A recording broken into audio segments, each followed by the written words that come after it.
I'd like to call the meeting to order. Would everybody please rise? Pledge allegiance to the flag of the United States of America, and to the republic for which it stands, one nation, under God, indivisible, with liberty and justice for all. Please be seated. Good evening, everyone. Welcome Township of Old Bridge Zoning Board of Adjustment meeting, June 18, 2026. Adequate notice of this meeting of the Old Bridge Township Zoning Board of Adjustment has been provided in accordance with the Open Public Meetings Act at least 48 hours prior to the commencement of this meeting by prominently posting in the municipal complex an announcement giving the time, the date, the location, the agenda of this meeting, mailing such announcement to the newspaper, filing a copy of such announcement with the municipal clerk, and posting the agenda on the municipal website. Ms. Percelli, may we have a roll call, please? Certainly. Ms. Andrews? Present. Ms. Gomez? Absent. Mr. Izzo? Here. Mr. Scogno? Here. Ms. Spinelli? Here. Mr. Singh? Here. Ms. Fernbach? Here. Chairman Sullivan? Here. Thank you. This meeting is being televised on the local cable channel here, Channel 15, CATV, and simultaneously it goes out over YouTube Live. If you ever want to watch any of the old meetings, you can find them on YouTube. This evening, the schedule, the agenda did call for 3 applications. However, one has adjourned. So if you're here for matter 23-2024Z, Kim Deli, doing business as Tuscany, that's not going to be heard tonight. So if you're here on that matter, it has been adjourned. The new date for the agenda is August 20th. Once again, that matter will not be heard this evening. That leaves us just 2 applications. I'm going to take them out of order this evening, and I'm going to call the last first. So that's 08-2026Z, Stephanie and John Walcott. This is block 18047, lot 24. We'll get back to that. The location's 30 Farmbrook Road in Old Bridge for a driveway expansion. Would that be you, sir? Come on up.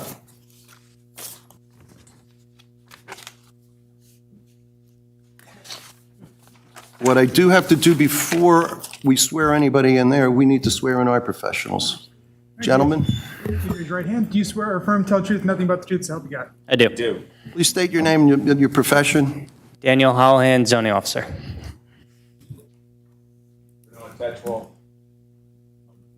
Bernard Tetchwalt, traffic engineer, Thank environmental you. resolutions. For those who are sitting here, the gentleman seated to my right, your left, is counsel to the board. Mr. Varga, Patrick Varga, Thank you, Chairman. thank you for being here. Now, sir, I know you have an application coming before us. You going to be testifying? The wife is going to be testifying? Well, I think what we'll do is we'll swear you both in, that way you both can. We can't swear in the little ladies, but they're certainly welcome to hang out. All right, each please raise your right hand. Do you swear or affirm to tell the truth, nothing but the truth, so help you God? I do. Please state your name and spell your last for the record, starting with you, ma'am. Stephanie Walcott. And just spell your last for the record. W-A-L-C-O-T-T. You, sir. John Walcott, W-A-L-C-O-T-T. You guys are the owners of the property? Yes. Over to you, Mr. Chairman. I'm going to have to ask you to sit because you have to talk into microphones so that maybe they can share those seats. All right. If you'd pull that closer, they're directional microphones, so you kind of have to speak directly No, into them. don't touch it. This is here, the applicant seeking to legitimize a driveway expansion that was done without a permit. The driveway was constructed. This says .10 inch. I'm not sure is that what that means, Dan? Actually, it says .01 foot. Yeah, it's 0.01 feet. Is it what? 0.01 feet. What is .01 feet? 2 inches? I'll get you the calculation. I think, 1/10 or 2 point something? About 1/10 of an inch. How much? No. 1/10 of 12? It's 1.2 inches. Okay. Ish. All right, and where there's a 5-foot minimum is required, and you're here to seek a design waiver. When you're not represented by council, I was going to say, do you have any exhibits that you want to show us? I brought them in, like all Already, the- right? Yeah. Okay, no, but I'm saying anything else do you have with you No, tonight? I didn't know if I was supposed to bring like copies, so I just. That's okay. That's all right. If you do have something to submit, we'll give it to Ms. Porcelli, and then the board attorney will see if it's evidentiary. In any event, what we want you to do is tell us the who, what, and whys. What did you do? Why did you do it? What was the purpose of it? Then we may have some questions to ask you. The professional here, the zoning officer, Mr. Hollihan, he'll speak as to why you need a variance. He'll advise the board, and that board, as I say, may have questions of you. You may have questions of us. Then I have to open a public portion after the testimony. So I have to ask everyone here, or anyone here, if they want to speak on this matter. Okay. If there is none, we're going to turn it back to you, and you'll make a decision at that time. I'm going to ask if you want me to take a vote. If you don't feel you've made a good case and you're leery about some of the questions you might be heard and you think maybe I need to polish up a little bit, you can take that decision and say, I'd like to have a continuance, and you could come back again. But if you feel confident and everything goes well, and you want to vote, we'll take a vote. Okay. And it's a majority vote, so it's a plurality, not a supermajority, okay? So why don't you just start, either one of you, tell the board what happened. Well, we're trying to do a conversion, like a garage conversion, and throughout the whole process of finding a contractor and all that stuff, they said at some point that we would have to get the driveway widened. So it's been a lot with that, like we keep having to kind of go back and forth with that one. So we did it in the meantime, like we found somebody Who's doing work on the block? literally like across the street. We're like, oh, can you just do us? And did the driveway. And then afterwards was told that we didn't do it correctly. If that makes sense. Well, only because there's a certain measurement that Yeah. you're supposed to be. Yeah. And that's why you're here, I'm assuming. Yes. Anything else you want to tell me?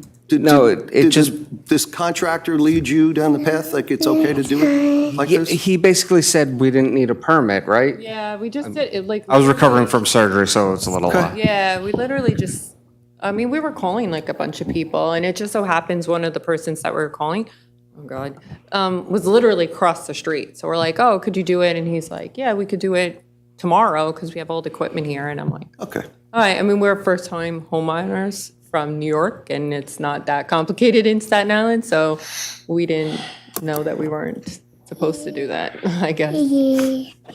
No, And do you like the driveway?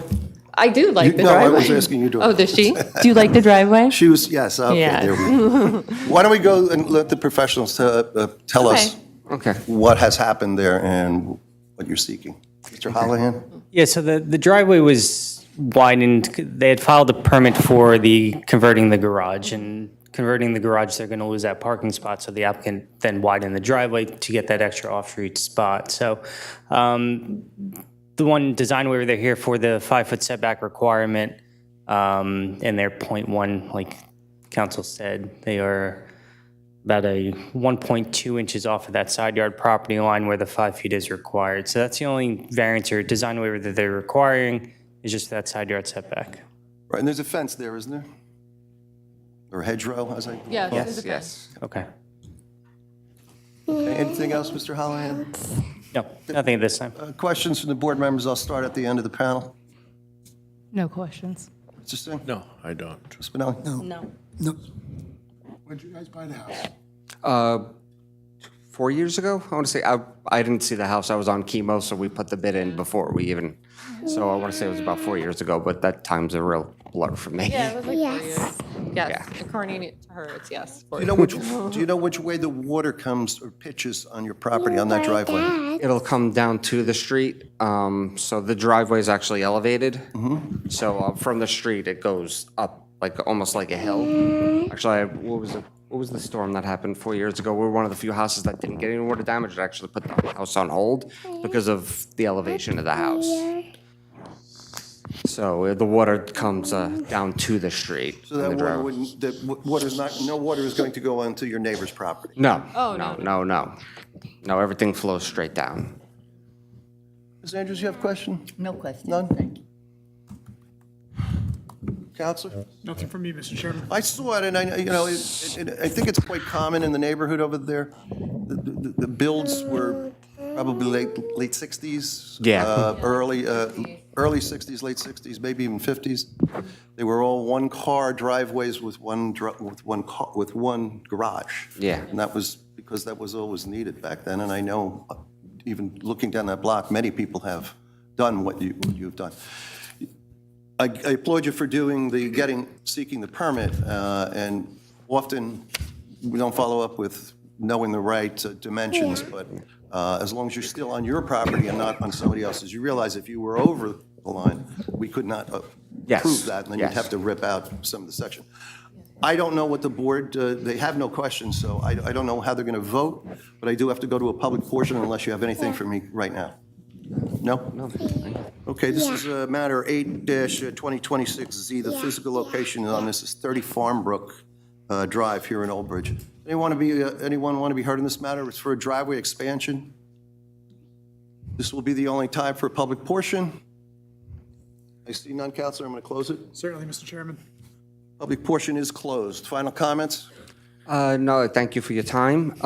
Like I said, we're first homeowners. We were advised by a bunch of contractors not to even seek a permit. We were never going to do that.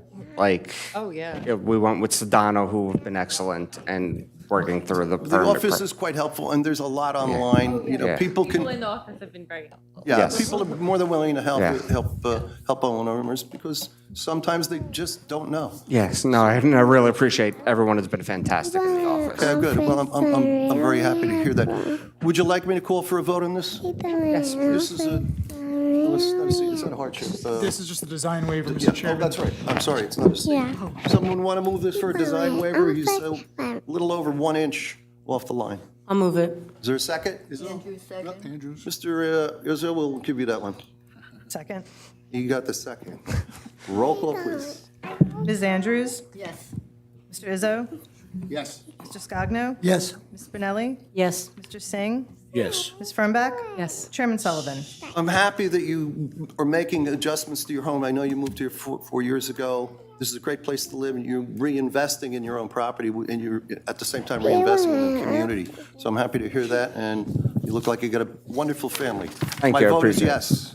Thank you. There'll be a resolution at our next meeting. You don't have to appear Okay. there. You can contact the zoning officer if Okay. you have any questions. Thank you for appearing. Thank you so much. You have a good night. Goodbye. Bye. Okay. Bye. The only thing we didn't do is Yeah, the minutes. the minutes and the resolution. Yeah, I'll do it before Peter's. All right. All right. Just a couple housekeeping items. One, if you have a phone, please turn it off so we don't interrupt. Number two is there's a couple resolutions that I want to get taken care of before we have your application. Let's start with the minutes of May 7th, 2026. Board members, everyone hopefully has had a chance to review them. There's a lack of any comments. I guess I'm going to move them for adoption. Izzo? Is there a second? Scott? Mr. Scogno seconds. Roll call, please, as to the minutes. Ms. Andrews? Yes. Mr. Izzo? Yes. Mr. Scogno? Yes. Ms. Spinelli? Yes. Mr. Singh? Yes. Ms. Fernbach? Yes. Chairman Sullivan? Yes. And finally, we have two resolutions. Board 46-2025Z, it's the Bentley Realty Group, was major preliminary and final site plan with D variance. Counselor? Thank you, Mr. Chairman. Members of the board, this is a resolution granting the application for preliminary and final major site plan with D1 use variance and bulk variance approval for property known and designated as Block 4185, Lot 9.11, AKA Old Bridge Shopping Plaza, Route 9, Old Bridge, New Jersey. Board members, you've heard the resolution. Someone move it for adoption, please. Izzo? Is there a second? Andrews?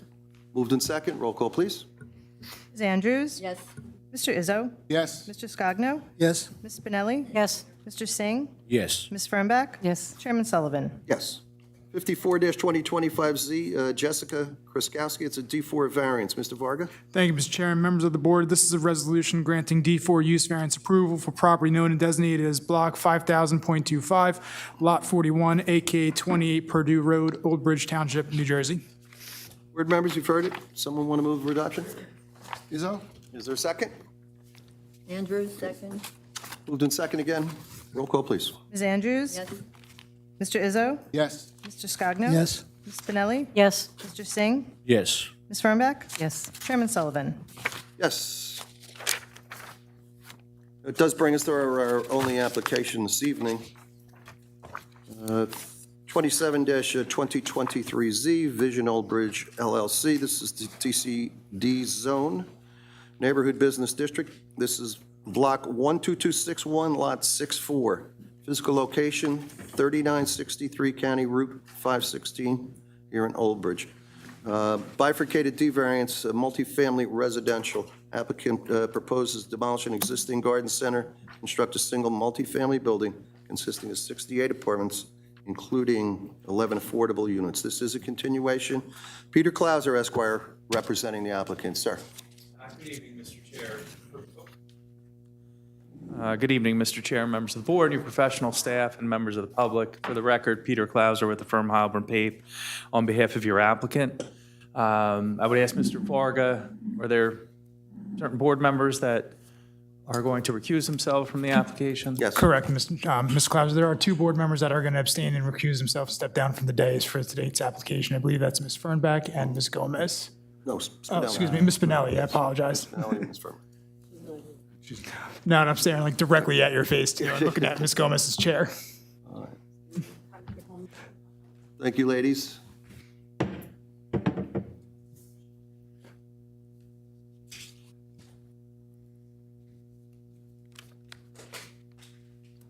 For the record, Ms. Fernbeck and Ms. Spinelli have both recused themselves and are abstaining from the application.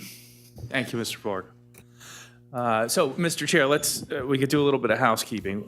This is the third time that we've appeared in front of this board for this application. We seem to do it once a year. We were here in early 2024. We were here in late 2025.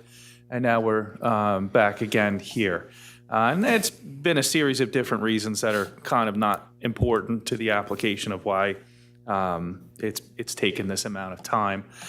But we are proposing a relatively different application than what was originally presented from a layout perspective. And then also, Mr. Chair, there are, what the applicant is proposing is 54 units now. We've reduced the density and the number of units. The building is, as you can see from the plan, and Lorelei will talk about it, has been moved to the rear of the property. Although we've reduced the number of units overall, we are still maintaining the 11 affordable units. And I believe we are part of your affordable housing plan in order to satisfy the township's requirements. All of the units in the building, except for the 11 affordable units, will be market rate, non-age restricted units, regular apartments. The 11 units that are affordables, we are proposing that they be age-restricted, one-bedroom units. Doesn't matter so much for the use variance portion of it. There will be 11 affordable units given to the township as part of, or provided for the township's use as part of this application. As you pointed out, Mr. Chair, and I just would like to clarify for the board, because I don't want you to think we're dismissing any questions that you have. This is a bifurcated application, which means that we are asking for use variance only. That has been the way the application is presented from the beginning. That means if the board should act favorably on the use variance, we would have to come back to the board for a site plan approval. The reason that I bring that up is you may hear us say a couple of times this evening in response to a question, that's something that we have to handle at site plan approval. For example, we have a very nice memo from your fire official. It deals a lot with striping, lock boxes, putting communicators on the building. Those are all things that would be designed as part of the site plan approval. So we won't talk too much about that this evening. It's just whether or not you feel in this location that the building and the use as an apartment building is appropriate, and then if so, we'll engineer it. You should also know that there is preliminary studies that are done by our engineer to make sure that what we're presenting to you, we know we can do in reality. We wouldn't want to waste your time with that. But when it comes time, the site plan is when we do all the final grading, all the final measuring of everything. And we do that based on a law. In the municipal land use law, we are allowed to ask the board for use variance first before we do full engineering. It's actually part of our municipal land use law statute. And so it's a normal procedure that we follow. And I'm sure the board has seen other bifurcated applications before. Knowing that there are 5 board members this evening, we have a use variance, and we require a supermajority vote, which means I have to have 5 affirmative votes. It would be malpractice for me to allow the board to vote 5 out of 5 on a use variance application. So what we're going to do is present the testimony of our engineer this evening. We'll present the testimony of our architect this evening, and we'll present the traffic testimony this evening. And then we're going to hold on our planner, and we're going to ask that the board open the matter up to the public so we can hear the public's comments. And then I'm going to ask that the application be carried to the next available date. At that time, hopefully, we'll have figured out a way to have 7 voting members on the board. I know the board is working on that. And I'm in constant communication with your administrative offices and Vina in that regard, and we understand that. And then when we have that, I'll always produce a transcript. We've already produced the transcripts from the other 2 hearings. And then when we know we're all ready, we'll come back, we'll have Allison testify. The board, the public will have another opportunity to speak because I'm presenting new testimony. And then we'll ask for a vote at that time when we feel that we have a full composition of the board and we've presented our entire case. So this evening, you're going to hear from Lorelei Totten from Crest Engineering, who was previously sworn and accepted. You're going to hear from Michael Testa. Nicole from his office was previously sworn and accepted, so we'll have to ask Mike to be sworn again. Certainly swore Lorelei in again if you'd like. And then our last witness this evening will be Frank Miskovich, who again was sworn, I believe, last time, but it probably is best practice to just swear everybody again. I would just ask that we limit to, just make sure their licenses are still intact. And Lorelei is an engineer, Mike is an architect, and Frank is an engineer specializing in traffic. We'll go through those 3 witnesses, and we'll sit back and listen to any comments that the board has and that the public have. And that's how I intend to proceed this evening, if it's acceptable to the board and you, Mr. Chairman. It certainly is, and before you swear in, get your first witness sworn in. We're going to bring Vina in. Mr. Want needs to be sworn in. Do you swear or affirm to tell the truth, nothing but the truth to help you God? Can you just please again state your name for the record as well? Thank you. Thank you. Back to you, Counselor. Thank you very much. There's a couple of things in the professional report I would just like to get out of the way, and I probably owe it to Mr. Varga, but there was a request for a Phase 1 environmental study. We submitted that to the board back in 2024, and there was also a question about the construction in the JCP&L easement, which is older than dirt, and I have that. I submitted it to the board attorney previously. I think that has since changed, so I'll provide that to Mr. Varga to answer those 2 questions, but we did address those 2 items previously, but I just thought I would let the board know that, and I have to send that over to Mr. Varga, and I'll do that. So if I could, let's get Lorelei re-sworn, please, and ask her if her license is still good and let her provide her testimony. Do you swear or affirm to tell the truth, nothing but the truth to help you God? I do. Please just state and spell your name for the last name for the record, please. Lorelei Totten, T as in Tom, O-T-T-E-N, and my license is still in good standing. I just renewed it in April. Thank you. Very well. We certainly accept her expertise. She testified previously on this matter. Thank you, Mr. Chair. Lorelei, if you could just take the board through where the property is located, what we're proposing, and just a quick comparison, number of units and location of the building to what was previously proposed. Certainly. The site is located on the corner of Higgins Road and Old Matawan Road, also known as Route 518. It's known as, 560. oh my goodness, there's a Typo. 518 over by where I live. My Play the bad. number later. Lot 64 in block 12261 on the official tax maps. It contains about 3.26 acres. Just briefly, I know you all know it, but it's been a lot of time since we were here. It was an existing garden center. It contains a significant amount of existing buildings, storage tents, storage containers, and also a portion of paved Higgins Road, gravel parkway, driveway, and brick areas. It is about 95.1% impervious, which is the opposite. The landscape ratio is 0.049 right now.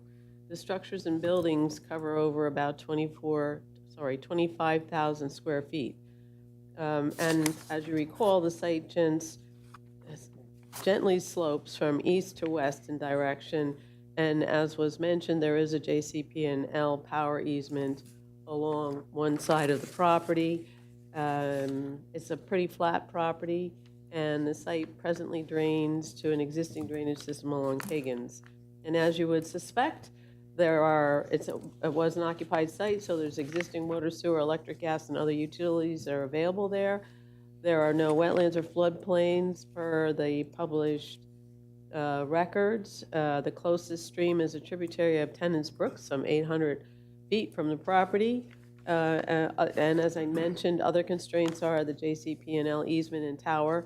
The easement language is from the 1930s. I guess that is older than dirt, and does not prohibit any construction under the easement.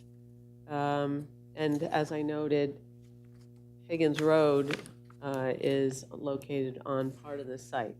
The zoning is Town Center District 1B, where apartments are a conditionally permitted use. We need variances because apartments are located on the ground floor.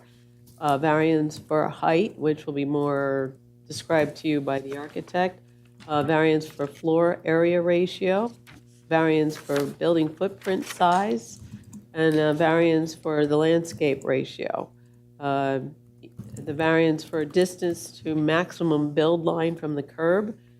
And there will be an analysis the next time we see you with regard to the planning on that, but I will talk a little bit more about those in the proposal. As noted, it's a 3-story apartment building. There are 54 apartments, of which 11 are affordable units.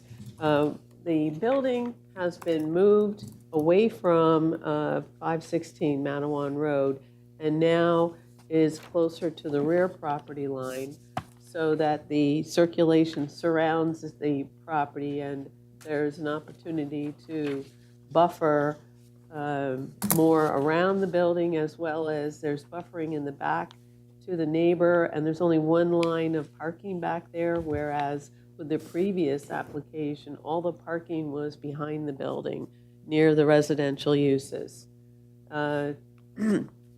Additionally, there are 108 parking spaces where 106 are required, which includes 5 handicap parking spaces and 4 EV spaces. So when you take into account the ability to count 2 spaces per one, where you have EV spaces, that means that bringing the total regulatory number of spaces to 112, where 106 is required. And additionally, before the building had a trash compactor. Try and stay on the mic, Laura. Oh, am I off the mic? I'm sorry. Sorry to interrupt you. Oh, well, it's not plugged in, so that's nice. I can just move it.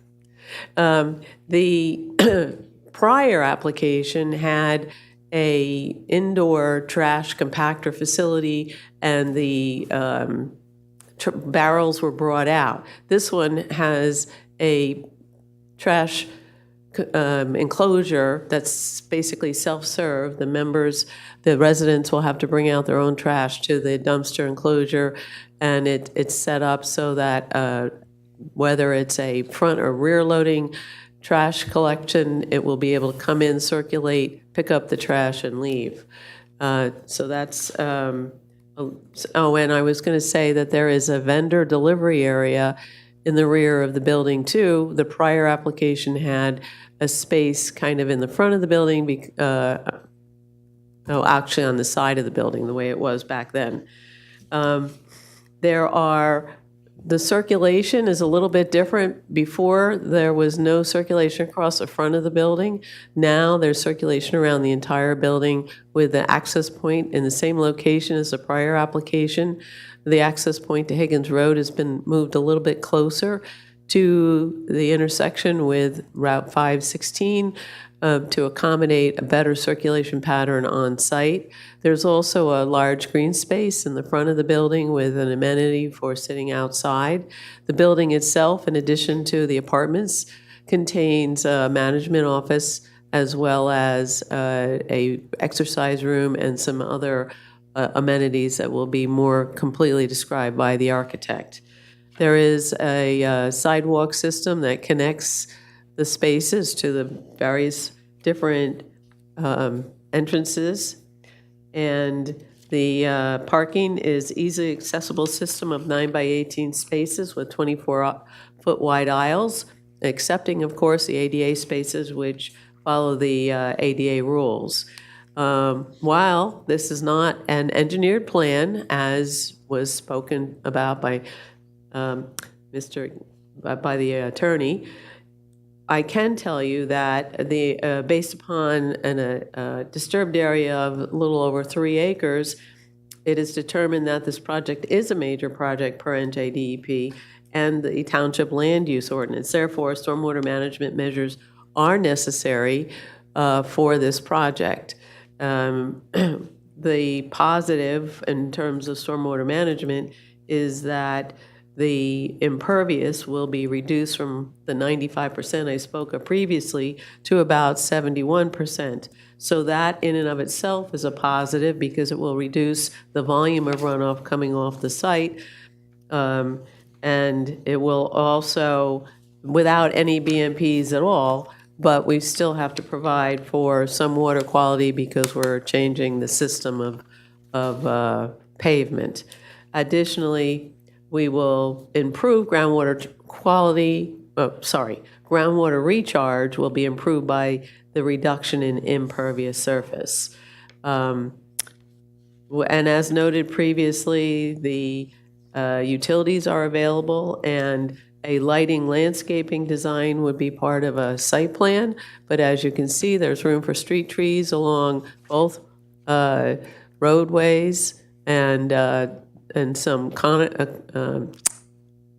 columnar type of trees and a fence along the rear property line to buffer the neighbors that are off of Higgins Road back in that area from the parking. And as I stated before, a lot of the parking is no longer directly adjacent to that part of Old Bridge. I think that's really all I have to offer. Let's just go through a couple of things, Lorelei, if we could. If you could just briefly, I know it's really more of a site plan application, but we now have full circulation around Yes. the building. Could you talk a little bit about the width of that roadway and how you're confident that emergency vehicles and trash can circulate that without an Yes, issue? we actually used auto turn. I didn't bring it, but I am confident. We used auto turn to see if a ladder truck could circulate the building, and it can. So we feel very confident that emergency access is provided to the building. The purpose of that testimony, Mr. Chairman, is just to say that this isn't a pie in the sky. We know we can do this. The LAR that we have as part of the plan is .29, and that's based on what you're estimating will be right-of-way dedication. Yes, it is. So as you can see, Higgins Road over here is inside this blue line is the existing lot line. And so Higgins Road, all of this, we're estimating that this is the lane area that would be dedicated. Of course, and the same is in the front too, there's a dedication that the county is going to want as well. And we've done our best to estimate that dedication. There have been a number of emails back and forth with Middlesex, which Mr. Miskovich will talk more about. So that FAR is based upon the future right-of-way lines, not the existing right-of-way lines. So at .29, and as I said before, the existing is .049. So we're certainly making the situation better for this project, even though it doesn't reach .40. It's a vast improvement over what is out there now. Correct. There are a couple of waivers identified on page 5 of the report with regard to curb, radii, and we expect that those are subsumed within the use variance, but they would be addressed during site plan approval when you have all your grading and your design. That would be correct. And you're comfortable from reviewing the fire marshal's report that you can comply in the future with his requirements as far as striping, knock boxes, adding repeaters on the building and those items? Yes, absolutely. We can meet all those types of requirements. There was a comment in the report regarding parallel parking spaces on Higgins Road, and we think that that might have just been a leftover from the original report. There are no parking spaces on Higgins Road. That is correct. They were removed with the second submission. Okay. And there was a general comment 10 in the report, which now I thought I had memorized, that is something we would address during site plan, and I'm going to find that. So landscaping, perhaps. Yeah, well, I'm going to come back to that. Oh, those are all the circulation and the right-of-way items, which would be part of site plan. But you have considered in your plan those anticipated dedications. Correct. Okay. Mr. Chair, I don't think I have any more questions for Ms. Tott, and she's available to the board and your professionals for any questions you may have. Mr. Blunt? So, with the trash enclosure, right, is there a way to have the trash enclosure within the building, like some sort of collection system? Only because now your trash collection, the area is closer to the residents. So if we can either accommodate it in the building, because I've seen that happen for many of the apartments, or maybe even move it away from the residential properties towards the front and then have a nice screening and landscaping around it. It's certainly something I think we can work with Yeah, on a when you site come plan. back for the site plan, should the board act favorably? Because you also have that delivery service area at the back. Maybe you could have your trash enclosure or a trash collection room or something wherein the trucks can stop right there, collect it, so that you don't have an outside accessory structure. Yeah, I know one of the comments we had from the public last time was that there's an issue with people throwing trash out on 516. Correct. And we see, wanted to kind of shield that back behind the building, so we didn't contribute to that I issue. think the best would be to incorporate it in the building design, only because in similar setups, right? Many a times it happens that people go and throw furniture in the area, they throw out stuff there, and it becomes a nuisance. Rather, if you have it within the building, that's what most of the newer buildings have. Since you already have that delivery kind of an area at the back, maybe Mike can design the building such that it's incorporated within the building design. Duly noted. And, my God, I lost my thought. You did see the landscaping comment, right? So should the board act favorably, I would want one of the condition of approval that the buffer within the to the rear side where you have residences, we should have the township engineer, consultant, planner should have the ability to review with you the landscaping in that area so that there is adequate screening and we get to choose the type of plantation that goes in. So I saw that comment, and of course, we always work with you, but I think that would probably be more appropriate, not as a resolution compliance issue on a use variance, but that's something that we present as part of the site plan As long approval. as you agree to work with us Of on the course. lands, because I know it's a critical component, especially when you are next to residents. And I know same developer, same team, we, like you on it, we worked on Vision Old Bridge 4. We came up with a landscape buffer at the back. We want to see something similar. We'll do the same thing. I just wanted to clarify in your report that to me, it didn't seem cohesive that it be part of this resolution compliance, but that it be something that we do as part of the site plan, and that this application would obviously be conditioned upon the applicant returning for site plan. So yes, we will work with you. The only reason I suggested that it would be a part of the condition is so that we can work beforehand with you guys when you come back for the site plan and have that flushed out so that the board can see it before you present it. That's in front fair. of the court. That's fair. I have no further questions for Lorelei. Thank you. Mr. Tetrault, anything? Yeah, a couple items here that pertain to the site plans, and this might kind of bleed over into the traffic stuff, but Frank can get into it perhaps in some cases. I know you mentioned that there has been coordination with the county. Of course, I haven't seen any of the correspondence, and I assume, what they've seen so far, they're buying into. Right-of-way dedication, I see it's possible, any kind of improvements that are required. I don't think that there's, at this point, any inclination to signalize the intersection, but I would assume the county would have to accept the analysis that that's not required if it's not done. So just those, I mean, these are issues that can be handled later on. Well, and during the Frank site is prepared to speak to some of that. Okay, yeah. And part of the county doesn't have a category for a use variance application. Understood. Yeah, So yeah, it's it's a little all early. very preliminary in know. the discussion with them. Yeah, I understand that. And a lot of the other comments are probably going to be fleshed out further in site plan, but basically, I'll bring them up now so you can make sure that this is addressed once you go to site plan submission.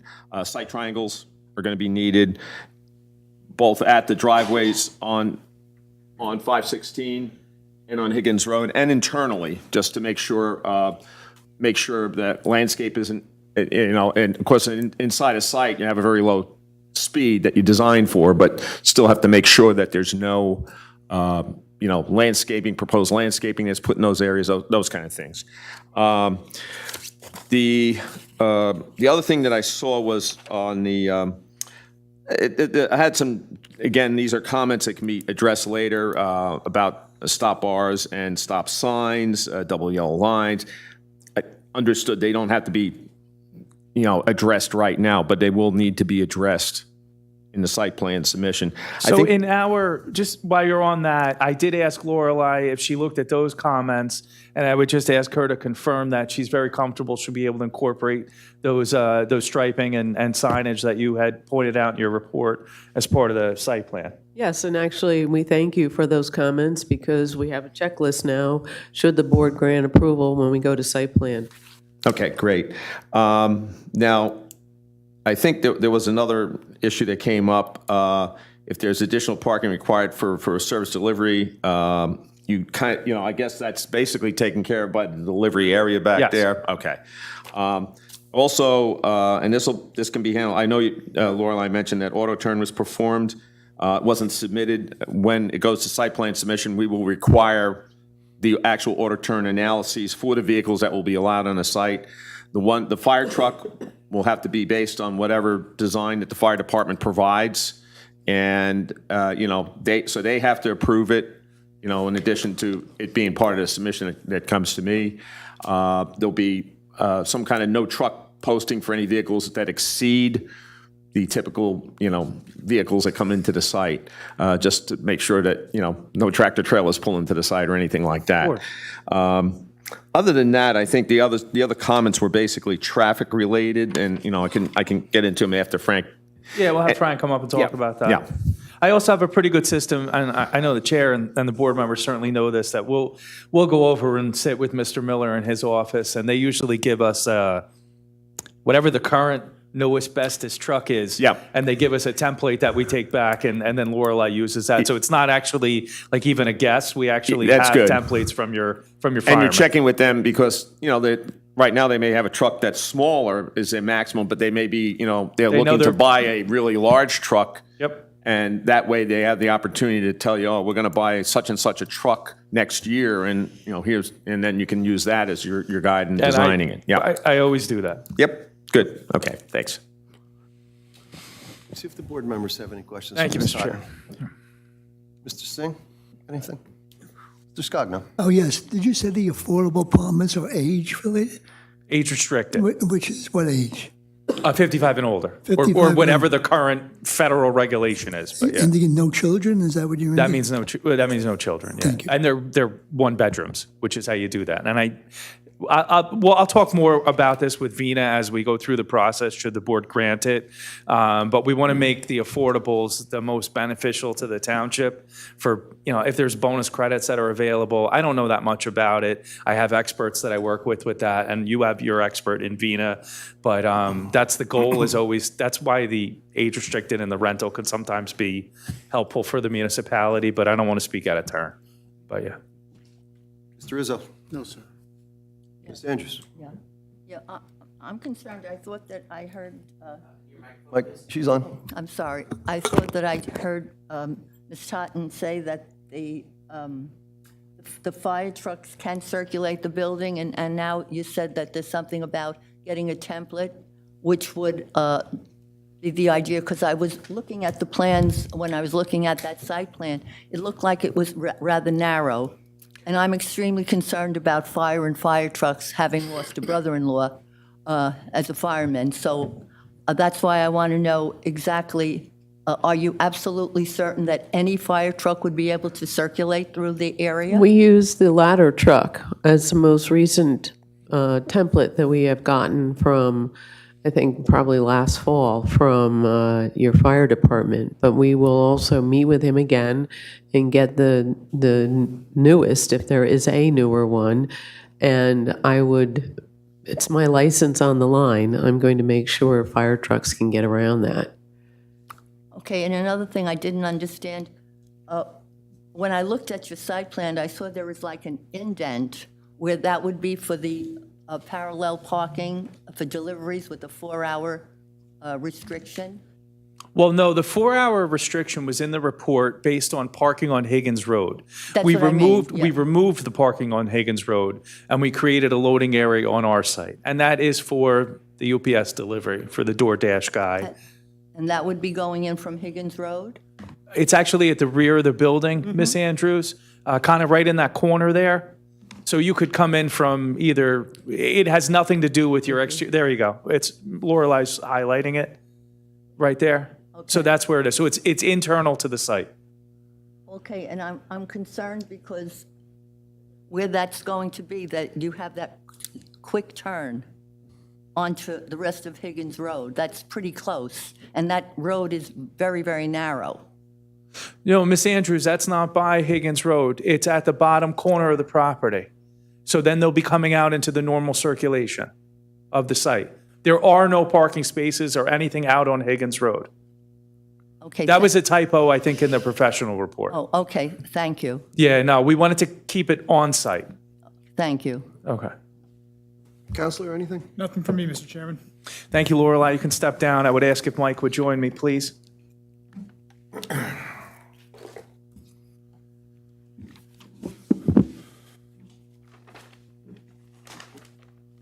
Thank you, Lorelei.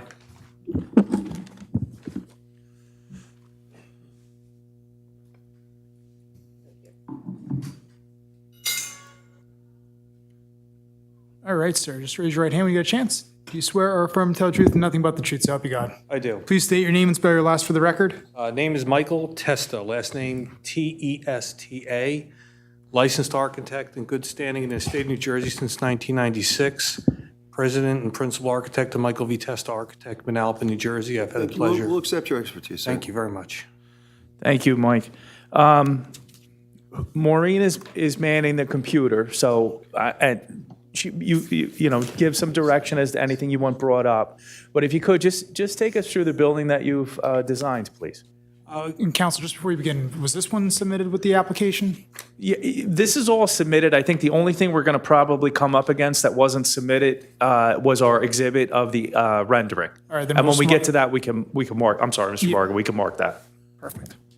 Okay, good evening. We have on board right now is drawing PB1. This is the first floor plan of a 3-story building. The building is completely residential. This floor plan here has a main entrance right in the inner corner here for access into a lobby area with a corridor going left and going down to the right.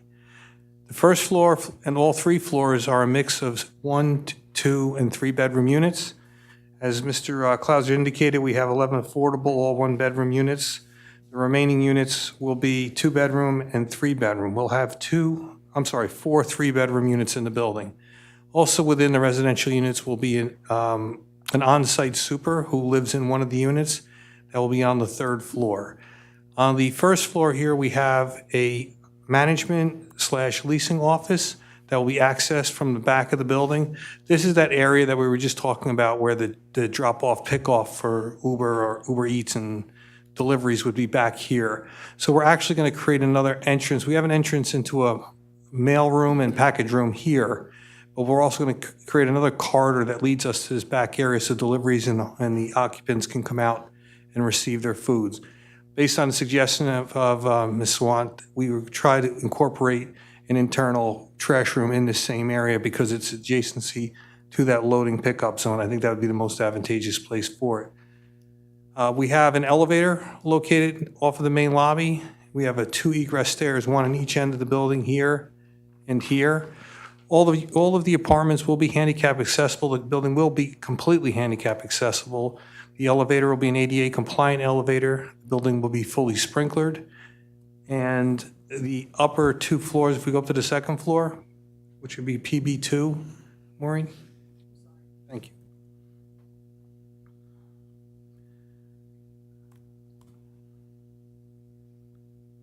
So again, as you can see, it primarily resembles the first floor. Same thing with the third floor. The difference is in this corner here, we have a fitness area, spin bikes, treadmills, yoga area, meditation space. And we also create a small storage area for the occupants, which is this space here. So it's a limited number of additional storage outside of their unit space that they would be separately, I guess, rented by the owner. But we have a space like this on the second and third floor. The third floor has a space just above the fitness area that will be a game room. That'll have ping pong, darts, pool tables, et cetera, lounge area for the occupants to possibly work from home, go out and have a cup of coffee and sit with their neighbors. That primarily describes the inside of the building. If we could just scroll. That's the third floor. This is, again, see the same floor plan as a mix of 1, 2, and 3 bedroom units. Storage area here, and this is your game room I was just speaking about. If we just go right to the rendering, it'd be more, the elevations, it's more appealing if we do the elevations you can see here is going to be a mix of stucco, ornamental archwork, and balconies throughout the whole project. The architecture very indicative of what the owner has done in other buildings that he has in Township. And if we go to the rendering. That's probably a separate file, Maureen, that I sent earlier. Oh, yes. No worries. I think that's the one we got to mark as an exhibit.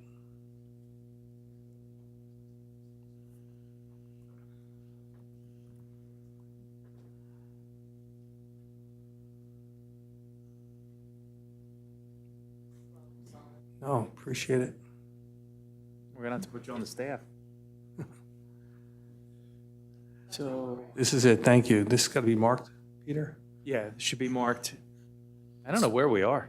I actually did not bring my notes from the last 2 meetings as well. Out of You know that- what, we can coordinate that, but we'll call this a question mark. And A then- question mark. Yeah, and then I'll go through the transcripts and tell you what the last number was. I should have done that. That's not your fault, that's mine. We'll mark that one as well. How about we just mark them, we'll mark it A1, June 18th. Okay. A1, June 18th will be the rendering presented by Ms. Totten. A2, June 18th will be the rendering presented by Mr. Testa. Hey, you're good on your feet. Well done. Thank Making you. it till I make it. Sorry, Mike. go What ahead. we have in front of us is a 3D color rendering taken from the corner of Higgins, which would be over here, and 516, which is this main roadway. As you can see, the building's been placed towards the rear, as Ms. Totten had indicated. This is an artist's rendition of landscaping put up along the front of the site. You can see the 3-story structure back here with a series of arches, mansard roof. We have some gables and some parapets. The top of the roof is heights measured to the top from grade, the average grade across the front of the building to the top of the roof. So in this case, it would be a flat roof behind the mansards. So a height we have right now, since we really don't have any grades established, is at 34 feet 4 inches. That may fluctuate when we get the grading finalized, but that's where we are. We do have some of these architectural elements. The top of this reddish color roofed mansard is 36 feet and from finished floor, and then the peak of this higher, it's hard to tell in this situation, but this ridge actually comes up a little bit higher than the mansard just for accent purposes, and that's approximately 38 feet 3 inches above the ground floor, finished floor. Just pause there for a second, Mike. So, Mr. Chairman, what's relevant about that, and board members, is the last time that we had presented the application, we anticipated something that was greater than 10 feet or 10% of what's permitted in the zone, which would have been its own D variance. In this instance, it's a bulk variance, so it's subsumed within the use variance. And as we come back for site plan, if additional variance relief or the variance is modified for the height of the building, it'll have to be addressed by this board again. So I just wanted to, it's not a separate D variance this time. We've eliminated that to the best of our ability, and hopefully all the way by the time we get done with it. Right, and the other differences in this elevation here, we have added more cultured stone at the base of the building to add some different materials, so it's not just primarily one or two materials. So if you looked at the exhibits that we presented, I think it's PB4, that exhibit will show the level of cultured stone at the base of the building where it goes up. It basically infills this whole vertical element here, so you have a vertical element of cultured stone, stucco, cultured stone along the bottom, and then series of vertical elements with the cultured stone. And along the base, we have some arches that are supporting the balconies up above. This is consistent on all four sides of the building. The appearance is very residential, very fitting for the community, and again, it's been very successful for the owner at other sites in Old Bridge Township. And that would conclude my presentation. Oh, one last thing, I'm sorry. All the units are designed with self-contained heating and air conditioning units, washers and dryers.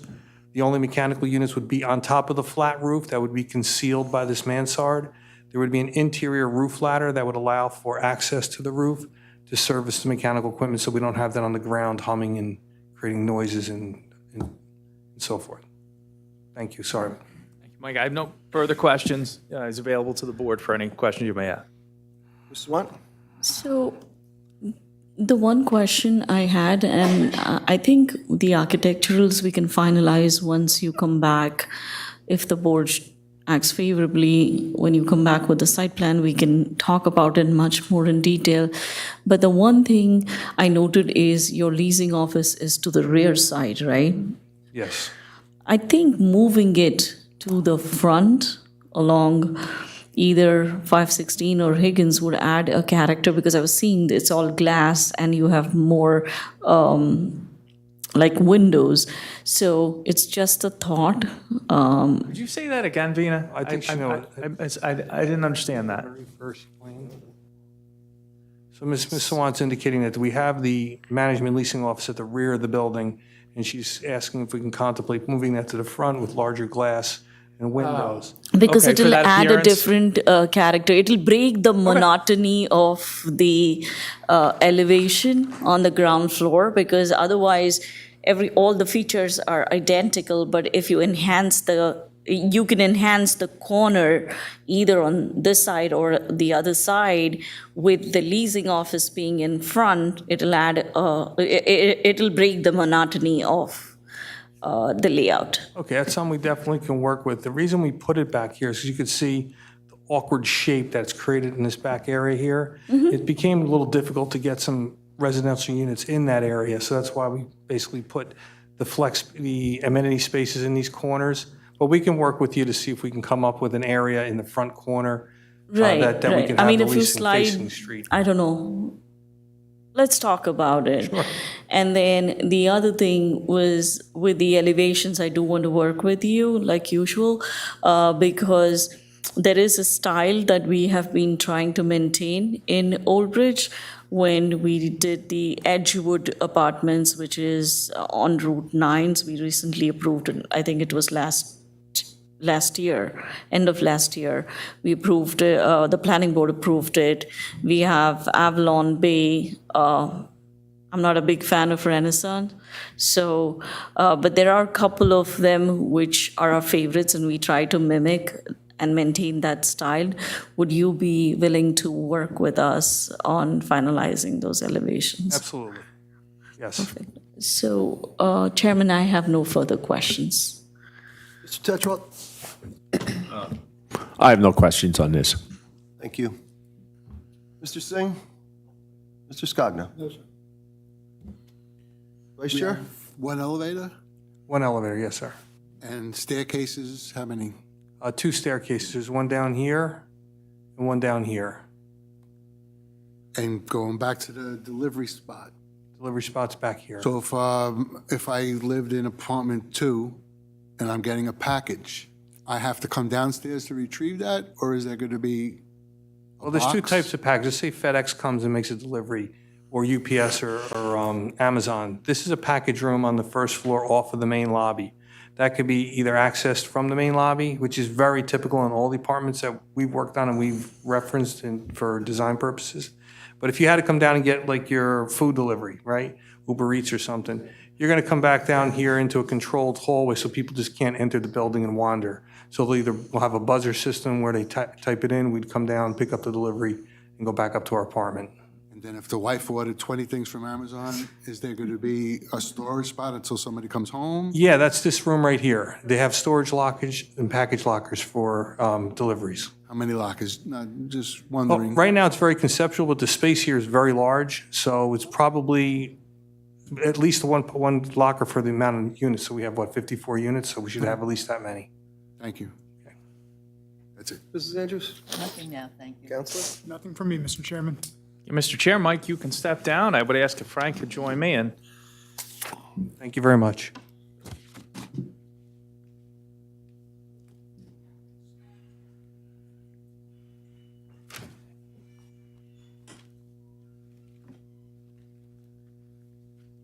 Let's have Frank sworn. Please raise your hand. Do you swear or affirm to tell the truth, and nothing but the truth, so help you God? I do. Please state your name and spell your last for the record. It's Frank Miskovich. It's spelled Miskovich. Over to you, Counselor. Thank you very much. Frank has testified in front of this board a number of He times. has a current license, I assume. Yes. Thank you It's very much. current. Okay. So, Recognize his expertise. Frank, if you could just take us through a little bit of your analysis. I know we've done this before, and maybe have a conversation with the board's traffic expert about the updated comments on the report. Let me just start out that we've done a number of reports since we got involved with this project back to February 2023. There's been review comments by your board professionals. They've asked for additional information, further analyses. We provided updated reports. So every review letter that they submitted, we provided written responses to each one of those. I say that because what we come down to is a traffic analysis report dated, April of 2024 that combines every one of the prior reports. It included the traffic counts, additional analyses, crash records, et cetera. So that is the basis that this report is, my presentation is going to be based on. We also provided an addendum to that study, which looked at the changes due to this reduction in units from 68 to 54 units. And that was just basically a generic one that said, look, this generates X number of trips less, and the parking complies with the ordinance, so that everything that was included in the prior reports remains valid. And more importantly, we used that 68-unit report as a worst-case scenario to provide a conservative analysis to the board to show that those impacts are going to be probably greater than with the reduced units. But we want to provide that as a conservative evaluation to the board. Excuse me, I've been a little sick here. As far as background, we did traffic counts for over a week period. We had a machine out on 516 where we counted traffic for a week's period, 15-minute intervals, 7 days a week. We then did manual turning moving counts at 516 and Cottrell Road, and also at Cottrell Road and 516 intersection. And we included counts for the AM peak hour, weekday PM peak hour, and also the Saturday peak hour midday. We compared the counts that we did during these periods with the traffic volume data that was presented, and they all fall within the peak periods. And that was a question raised by your traffic consultant, whether the manual counts were consistent with the data collected and were representative of peak hour volumes. So that we did confirm that, and that was provided in not only that report, but in prior responses to his comments. We then projected traffic out to a future year, which at the time we did the report, we projected to 2029. I've discussed this with the applicant. He says that is still a reasonable date to expect that this project could be completed. We used traffic growth rates that the DOT uses, actually increasing traffic by 2.75% on 516, 1% on Higgins Road, which is what they recommend. But in addition to that, we added traffic from the Control Road development, which is at the corner of 516 and Control Road in the southeast corner. That was for a 37,000 square foot shopping center, which then came back with a reduced square footage on the shopping center, and I believe they even suggested something less. But we included the full 37,000 square foot shopping center trip generation in our future analysis. And that has not been constructed to date. And the status of that at this point, in my discussion with the Township Engineer's Office, is it's still up in the air whether that's going to go ahead at that point. But it is included in there. So if that does not go ahead, our future traffic volumes will actually be reduced, and our resultant impacts with our site traffic would be less. So we've used that as a worst-case scenario.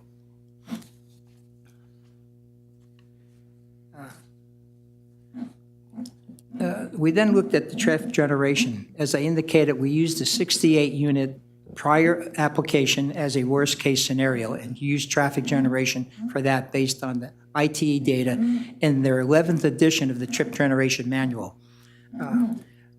Your traffic consultant submitted a report dated yesterday when she questioned, well, we now have the 12th edition, which was published in August or September of 2025, which came after our reports. So I did not, at that time in my responses, want to deal with comparing 12th to the 11th. I wanted apples to apples, so everything was based on the 11th edition. However, I did look at that 12th, and I provided some data for him earlier today. Basically, that data shows that there is no difference between the 11th and the 12th edition for most of the peak periods, except when I look at the peak hour of the generator on a Friday PM or a peak hour generator on a Saturday. It increases only about 4 trips on the weekday and 7 trips during the Saturday. So that's not a significant difference. The important thing is that it is substantially less than we included in our traffic analysis, actually ranging from 18 to about 21% less traffic generation for what we analyzed. So I think we provided a conservative valuation of what the traffic impacts could be. And looking at the traffic generation, IT looks at several different factors. They look at an average rate of the data, they look at a regression analysis, which is a fitted curve, and they look at the data to see which ones might be better or better fits the application. They also have data for weekday rush hour traffic, the typical AM, PM peak areas, same thing on Saturday. They also have what they call the peak hour of the generator, which when the site might generate its most traffic.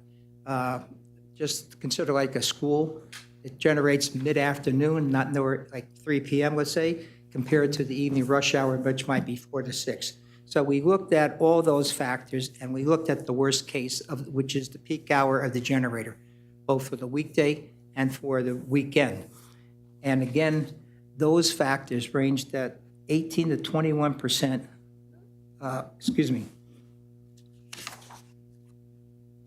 at the peak hour in a generator really is about 11 to 25% higher than the weekday peak hour. So again, we use the higher traffic numbers, the higher trip generation to evaluate the traffic analysis. We then did a capacity analysis at the 16 and Control Road intersection. The impacts at intersection are minimal.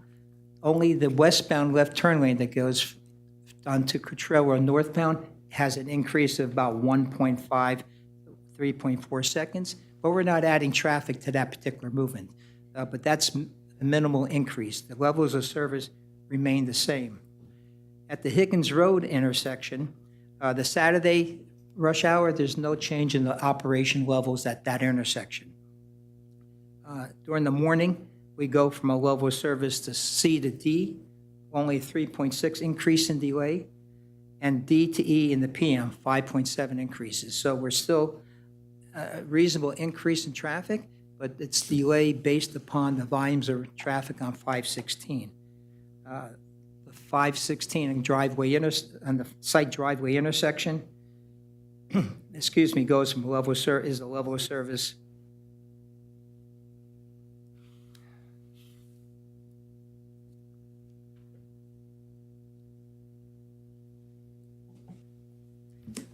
Level of service C. So that's still operating at a very good level of service. The problem is on the Higgins Road approach that we're level of service E, D, and E, if you look at the left turn movements. There was a comment made about separating that for left and right turn lane, which would improve the level of service of the right turn significantly, going for a level of service E to B. But the left turn obviously would have the same type of delay trying to make that left turn out onto 516. It would still be a level of service D. So that is something that the county, I guess, and the town could review at site plan stage, whether we need the two lanes on that approach.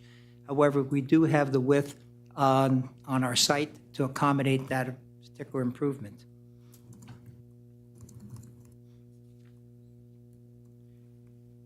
I'll come back to the site driveways. It's good we have the plan up there. We also did a crash analysis. We asked for accident data at 516 and Cottrell Road, and 516 Higgins Road, and along 516 along our site frontages. And that was up through mid to late December of 2025. We submitted an updated crash analysis report dated December 1st, 2025. Basically, over this 4-year, almost 5-year period, 4 years, 10 months, there are only 12 crashes along that stretch of 516. 2 occurred within the gas station next to us, not on the roadway, and 6 were basically due to weather-related crashes. Based upon the police reports, there were only 3 right-angle crashes right at the intersection of 516 and Higgins Road, but those were all driver error related. That was in the police reports. So from a practical standpoint, the roadway geometry and physical conditions at the intersection are not contributing to the accidents. We have adequate sight distance in either direction, so it's operating within a reasonable level of safety. There are comments regarding the county improvements. I had discussion with the county planner and the county's traffic engineer, and I did get an email from them regarding right-of-way improvements, as that was in an email dated November 14, 2025. What they told me was the county requirements now are to provide a 12-foot travel lane and 8-foot shoulder in each direction on 516 in this area. They want a 5-foot sidewalk separated from the curb by approximately 3 to 5 feet, and show an additional 2 feet of right-of-way behind that sidewalk. So that results in about a 30 to 32-foot wide right-of-way dedication from center line. The variance plan shows 50 feet.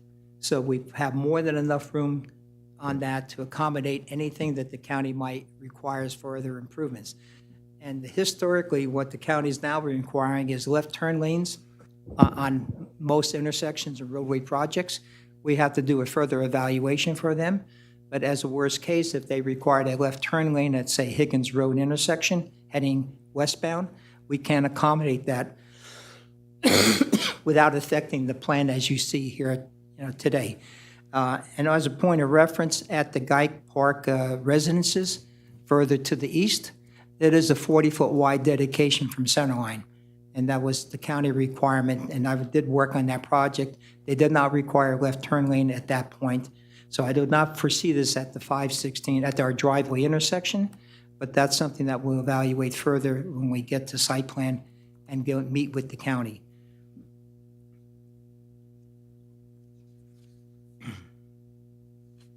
As Lorelei mentioned, that we have 108 parking spaces, where 106 are required.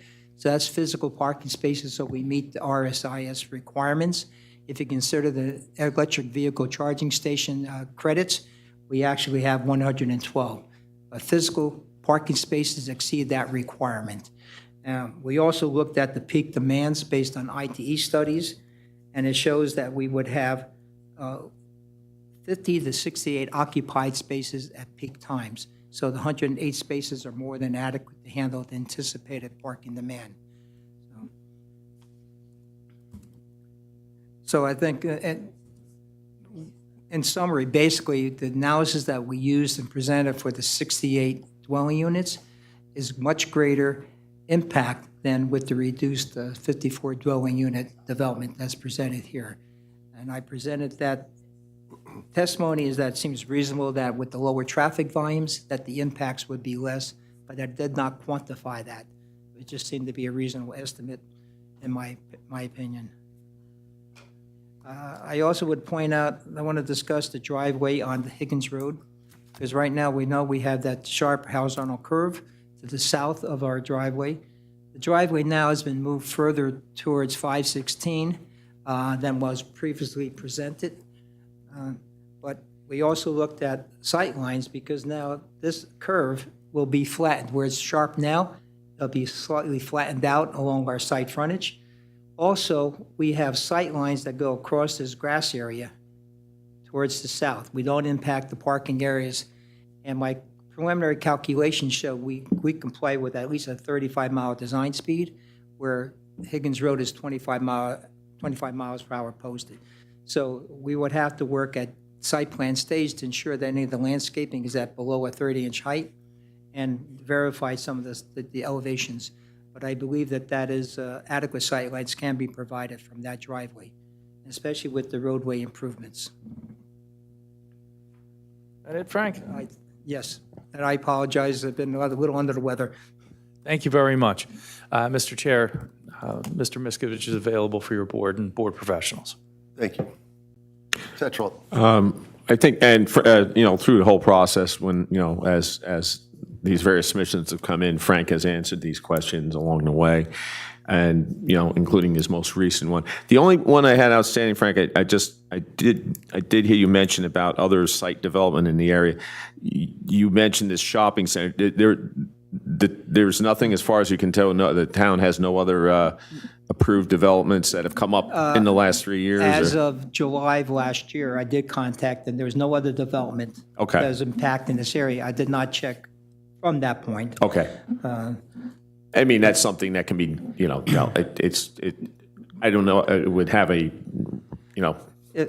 I don't think there's any large developments that are planned in that area that I know of. I mean, and if there are, that would be something that could be tweaked at site. And it's, of course, something that when you go to the county, that'll come up along with, like you said, the possibility of having a left-only, right-only lane coming out of Higgins onto County Road 516.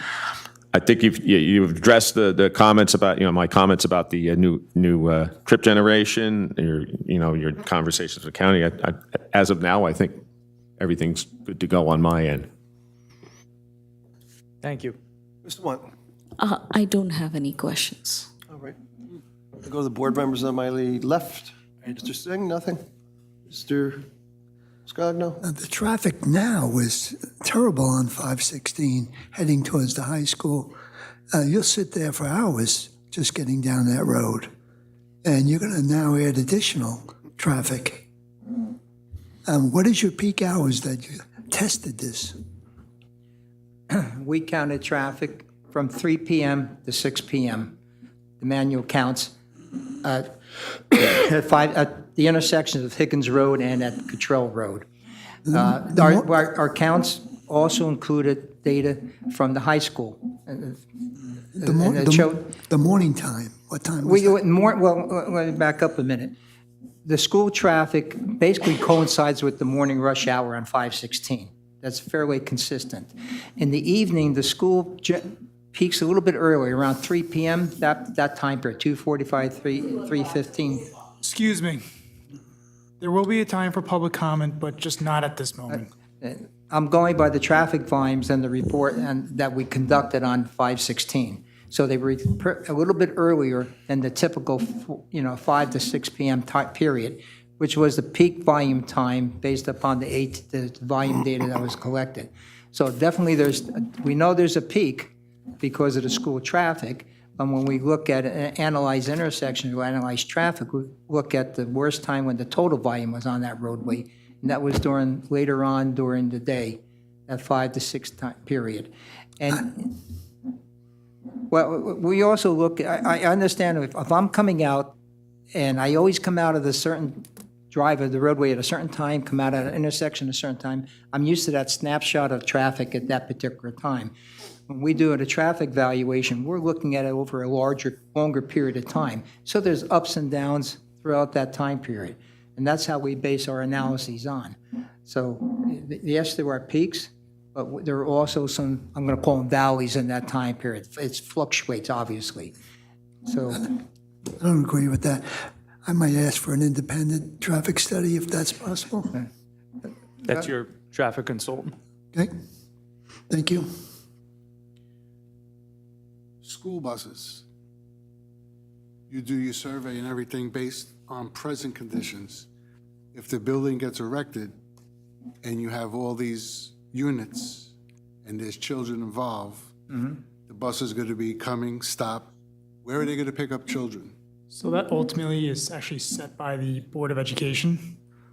So it's their choice where they want their school buses to stop Pick up and and drop. pick up, but that's just for, that's really, it has nothing to do with the applicant. The applicant could say, I want the school bus to stop right here, and the school board's gonna say, we do what we want. I take my question back. Thank you, Mr. Rizzo. Mrs. Andrews? No questions now, thank you. As I discussed our procedure earlier, I have no further witnesses for this evening. So I welcome the board to certainly open the matter up to the public. I have 3 witnesses that are sworn that can speak tonight. That's our engineer, our architect, and our traffic engineer to respond to any comments that we have. Thank you, I appreciate that, and we're going to do so. Just some ground rules. We have an extra microphone, Jake? Anybody who wants to speak tonight, we'll recognize you by raising your hand or standing. We'll try and get to everyone. We have plenty of time. I would ask you, everyone has to be sworn. This is a quasi judicial hearing, so therefore, yeah, that'd be great. Thank you. Mr. Chair, can I have a brief sidebar with your attorney?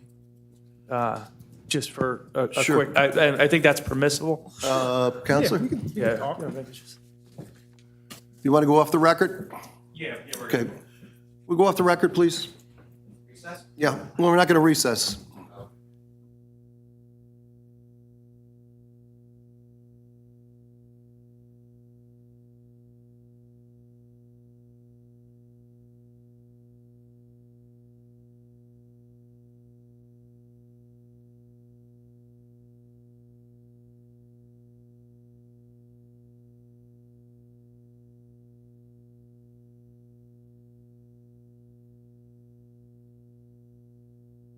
Stuff, that's all. That's okay. All right, as I said, if you're going to come up, you will be sworn. I would ask you to speak directly into the microphone, and what you're going to be questioning has to do with what the testimony you heard tonight. So there was 3 people that testified. If you have questions concerning that, you can feel free to do so. So I will open the public portion at this time. Anyone who wants to be heard? Okay, ma'am. I'll take your word on that. She's not under oath. Yet. Ma'am, when you, Would you tilt that, just tilt it down. There you go, it's perfect. I'm used to speaking. ma'am, just before you begin, I do need to swear you in. So if Sure. you, do you swear or affirm to tell the truth and nothing but the truth, so help you God? I do. Please state your name and spell your last for the record. Patricia Schuck, SCHUCK, And your address, please. 149 Higgins Road. Take it away, Ms. Schuck. Okay. The first time I spoke at a first meeting here, I was just too emotional. I really wasn't thinking of what I was saying. I just let my emotions run. But I look at all the variances that have been asked for. Starting from, I mean, there's 8 variances. And do we have to go through all these variances and accept them as they're stated? That seems to be a lot of variances. And I still feel Higgins Road cannot contain the amount of traffic that is going to be made by these extra people driving. It's hard enough to get out on 516 as it is. And when you say the school traffic, most of my friends, we judge our afternoon because school dismissal at the high school, do you know what it is? What time is school dismissal? Anybody know? 2:15. Okay, the buses start, but And we can't be yelling from the audience, but okay, but they start. we take it as 2:15. All right, I'm going to disagree and say 2:09 is when dismissal starts. Maybe the buses start at 2:50. We manage our whole lives. I look at the clock. No, you're not going to go out now because of how the traffic is. I know that's only a small portion of the day, but it could be a very important portion of the day. So once again, I can't let my emotions get to me. I've been there since 1959, and it's very sad. I've known all the people who have lived on that corner in what we call the Bennett House, and I've seen businesses come and go, and I'm very sorry to see it.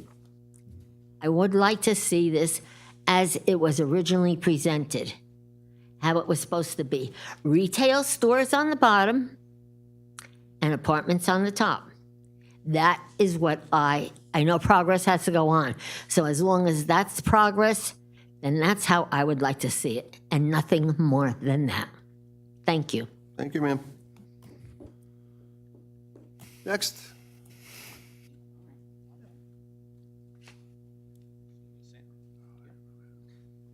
All right, sir, same would apply.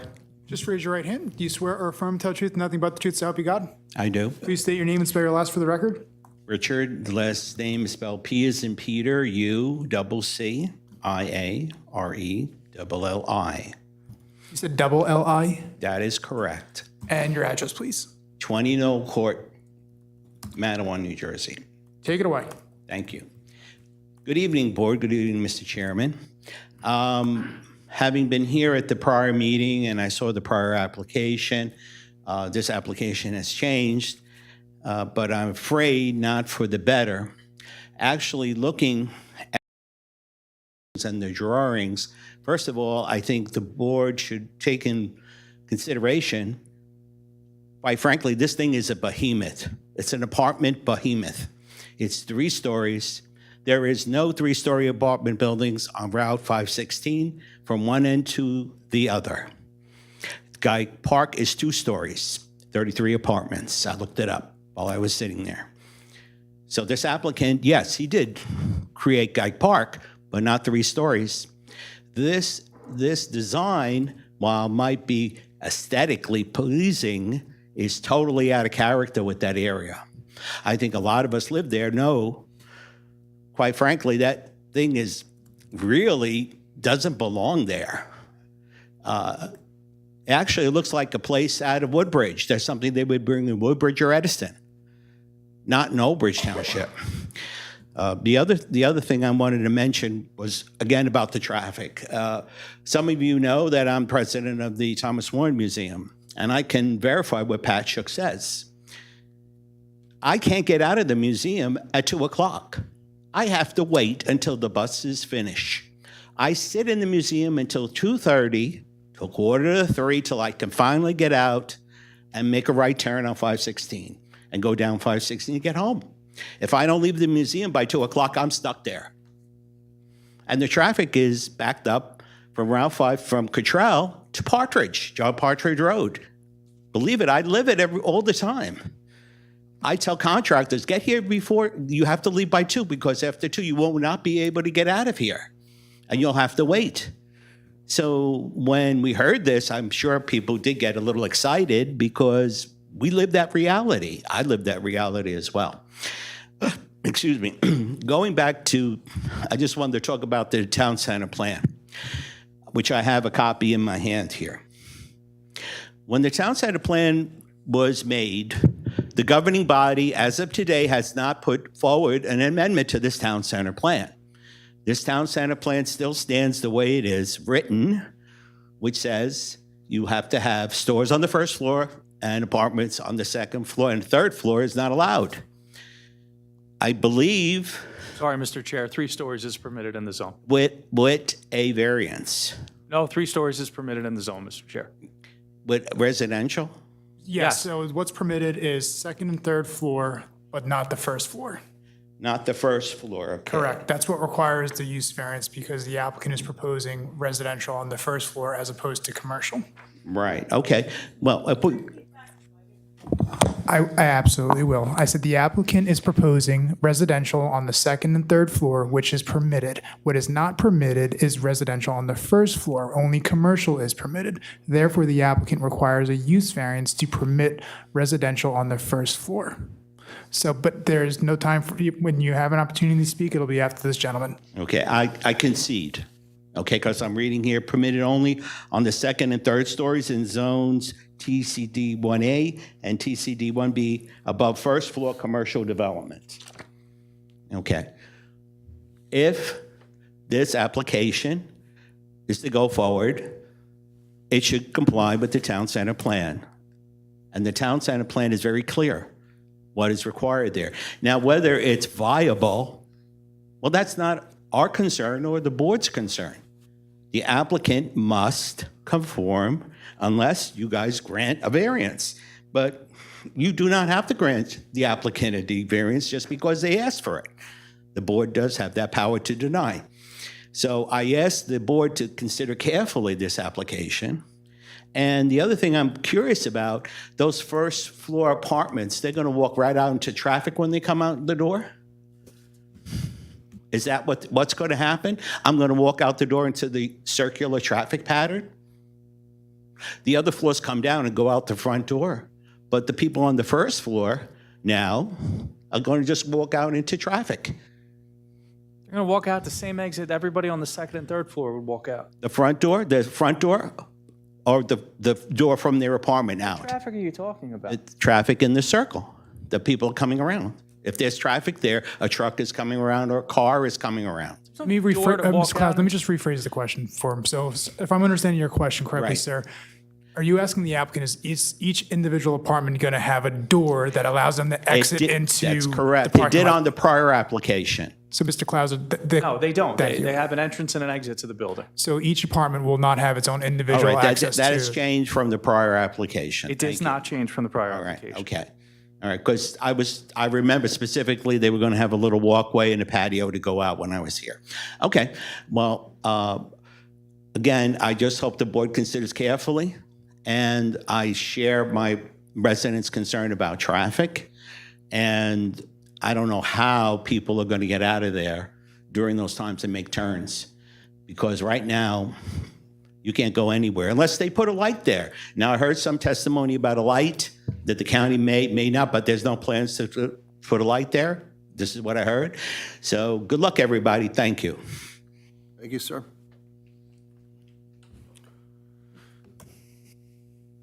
Anybody else? Ma'am, before you begin, please raise your right hand. Do you swear or affirm to tell the truth and nothing but the truth to help you God? I do. Please state your name and spell your last for the record. Doreen Chevalier, Chevalier, And your address, please. 468 Ticetown Road, Old Bridge, New Jersey. Take it away, Ms. Chevalier. Yes, hi, I'm here to express my personal and individual concerns regarding the Visions LLC development.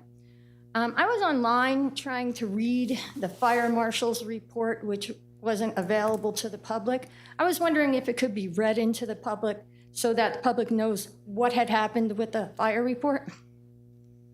It is on file with the clerk's office, which is all that's required by the municipal land use Can we law. have a summary for the public to hear and put on record of what the first line, or what, you know, what the summary is? Was it approved?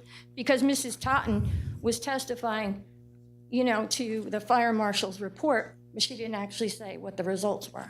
It's the applicant's case. He can present whatever evidence he would like to. Okay, so everybody has to look it up if they want to and come to zoning. It's on file with the board All right, secretary. second of all, town center, as it said, is supposed to be a neoclassical development. Yes, 3 stories are allowed. First story is only supposed to be retail. Second and third story can be offices and retail. However, I thought it was kind of weird that he didn't have the planner come up who's supposed to testify the positive criteria for the first floor apartments. Because, I mean, that's part of the use variance, proving how beneficial it is for apartments to be on the first floor. So it doesn't make any sense that we're here for use variances and we didn't touch on that. The applicant, hello, sorry. The applicant did indicate at the next meeting they would be At the next calling their. meeting, but you're asking for the use variance tonight. No, there's no vote No tonight. vote. Okay, but it should be on record that that's going to be part of the use variance. And it has to be testified to, the benefits of just making it a glorified 3-story apartment complex. Couldn't agree with you more. The applicant does have to satisfy those proofs. And then, the traffic study should be redone again. He did say he, consulted today on the 12th edition. I mean, there were really no facts in the reports that were received online as to numbers with that exactly for the public to see. He's just saying what he had. It wasn't in the report for the actual numbers. I mean, these are all things that should, tonight's meeting seemed more like fluff of, what kind of facade we're going to have. We don't know the grading yet, and that's the site plan. That's not the use plan. Thank you. Thank you. Anyone else?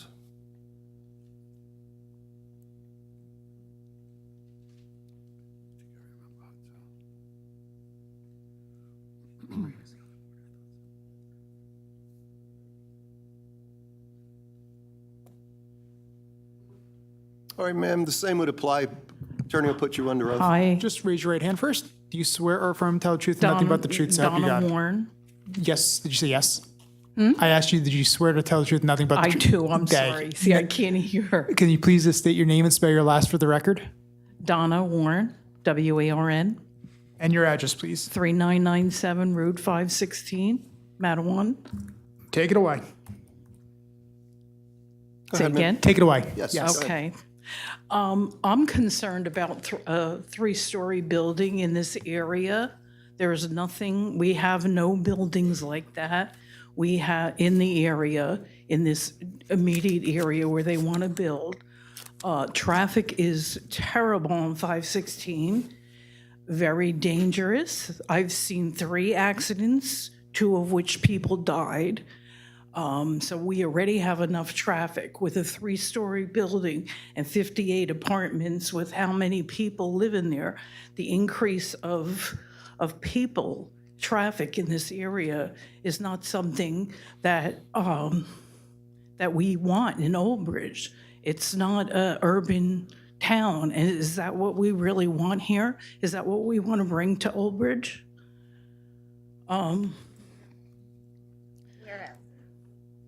Also parking, parking for, now you're saying 58 units. 54. 54 units. And, or is there going to be adequate parking? Because everybody has 2 cars now or more. You can't park on 516. It's too dangerous, and there's no room on Higgins. So that's also a big concern that it needs to be accommodated for.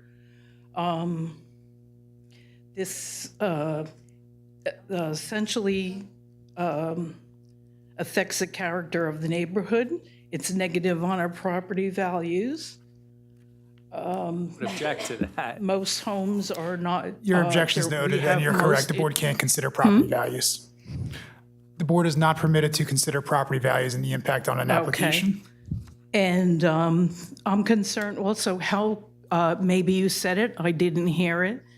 How about the high tension wires? Are you allowed to build so close to them? Is that a consideration also? It is a consideration, and we are. Okay. Okay, and how, and I have this question, for the acreage, how many apartments or dwellings are allowed on that the acreage? The municipality does not have a density standard, which is the question you're asking.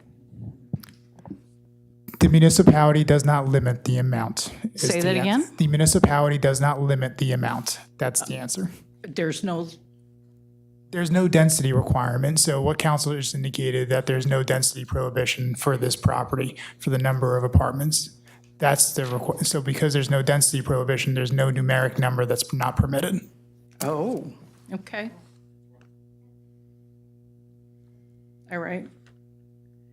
Just one other question, maybe it's not should be brought up here, but the historical house that was torn down was demolished with no permit. What was decided there?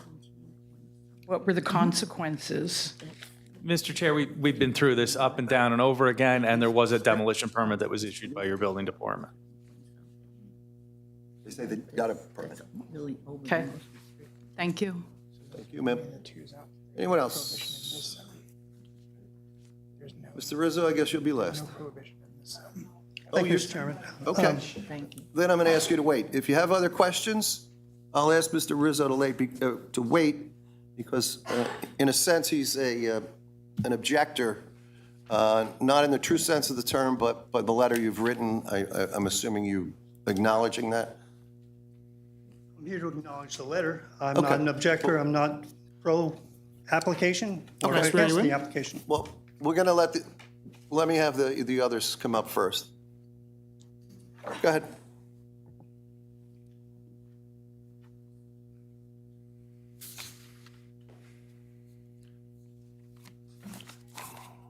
When you're ready, ma'am? Yes, You I swear am. or affirm to tell the truth and nothing but the truth, so help you God? Yes, I do. Please state your name and spell your last for the record.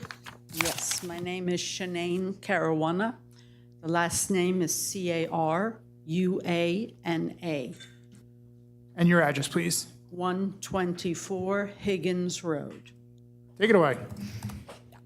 So, I mean, we go over and over again, and like the lawyer stated, this is about the third time we've been here, but not through any fault of ours. I mean, we're here because this is a major project, and like other citizens have stated, first, the size, 3 stories. Now, you might say the variance allows that, but the reality is there are no other buildings like this on 516. And not only is it on 516, but it's going to be next to a very narrow road that has a sharp curve in it right at the beginning, which is Higgins Road. So these kind of buildings that are being built recently in all areas of New Jersey really stand out, particularly on 516 and Higgins Road, because of that squashed amount of space. I mean, even the building, and I believe it's by the same owner that was allowed to be built by the high school, is much further in.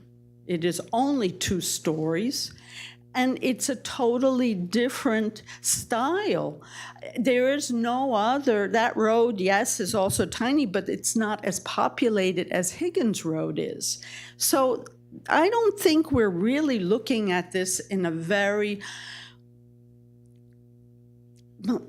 use the word logical, but not even logical. I think Ms. Warren mentioned it.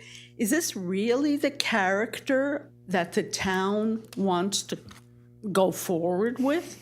That's what I think is the big question mark. Is this really the character that the town wants to go forward with?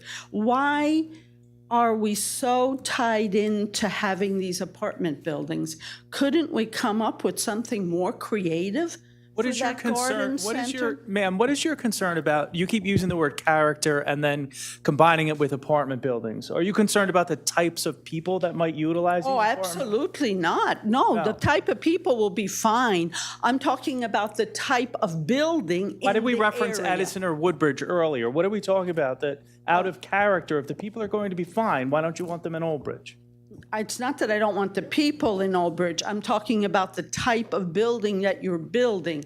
It doesn't fit into the character, and it is too big for the space that you're putting it in, with high-density wires, with Higgins Road that has a curve, with 516. Now, the traffic man, I'll call him that, sorry. The traffic representative stated that there might be a possibility for a dedicated left lane, but we're not sure yet if the county has decided on that, right? I believe that a stoplight is not going to be possible because there's already one on Cottrell Road, and so Higgins Road is too close, so I don't think you're going to be able to do that. And so that's what I mean. Nothing against the people. Please, let's not try to confuse the issue here.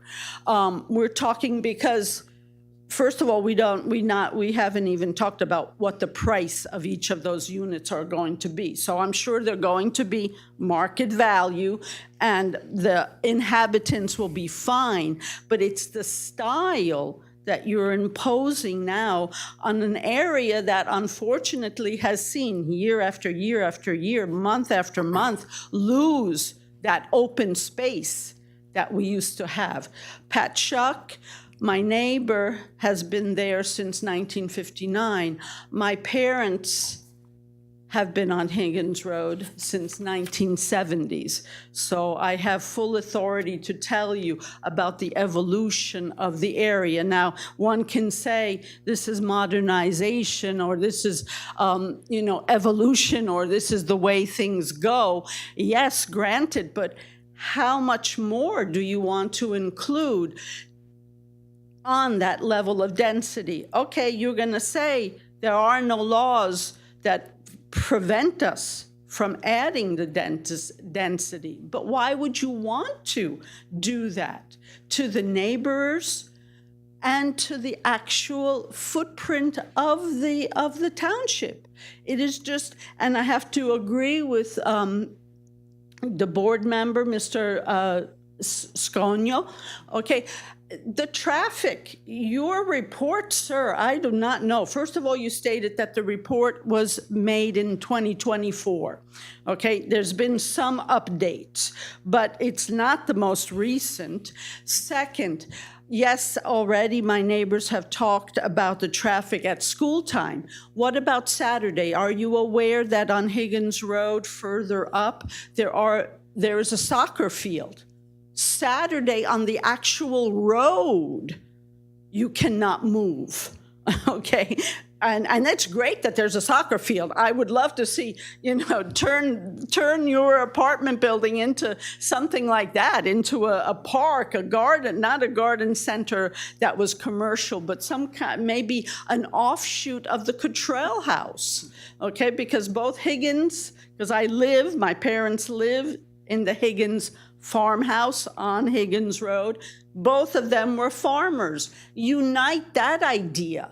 Make it really a community thing. Not pretend that you're benefiting us by adding a 3-story apartment complex in an area that has 90% single-family homes in such a tight, squeezed part of the road, with all the other issues that we've already discussed. The traffic on 516, the congestion that accumulates on Higgins Road, the access of trying to get out. Getting out of Higgins Road and turning right is doable.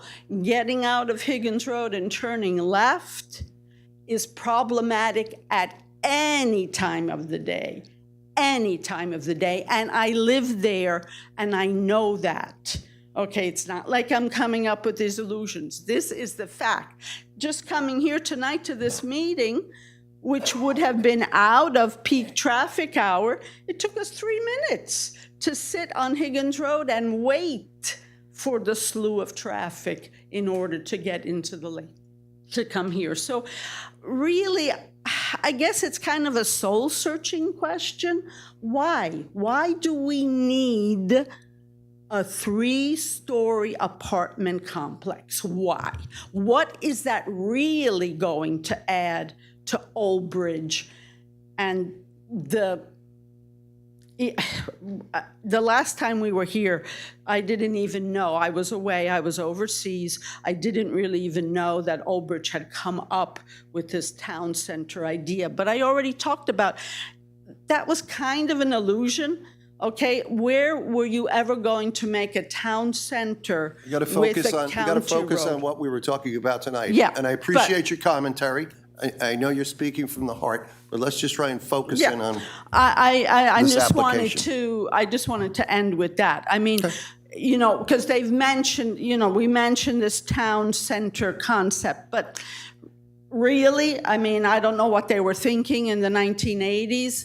Maybe they had big or greater plans, but the way we've seen things develop, I do not think if we really look deeply inside of ourselves that a 3-story apartment complex is going to add any quality of life to not only the people living in that building, but to everybody else around it. And I'll end with that. Thank you very much, ma'am. Thank you. The other lady in the front, did you want to speak? And then I'll get to you in the back, and then I guess we'll have Mr. Rizzo who wants to speak last.